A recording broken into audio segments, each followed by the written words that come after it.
اليوم كما شاهدتوا في مبادرة إنسانية.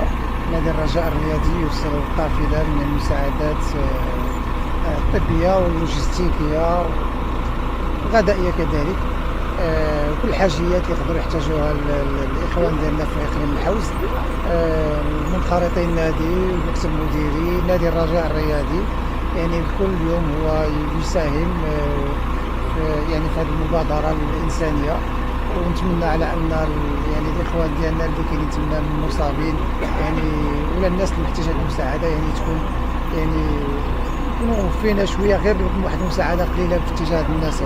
لا هي هاد الامور غادي تمشي عن طريق القنوات الرسميه، لان كما كتعرفوا كانت واحد البلاغ رسمي امس، وبالتالي فالنادي غادي يتبع جميع الاجراءات اللازمه والقانونيه باش هاد المساعدات هادو يكونوا في المسائل التنظيميه تكون مزيانه. شوف هي كما تنقولوا هي داكشي بسيط جدا امام زعما داكشي اللي خصو يدار. هادشي ماشي مهم، اللي مهم هو ان نادي الرجاء الرياضي يقوم بالدور ديالو يعني كنادي مواطن كنادي اجتماعي ابار على انه نادي رياضي.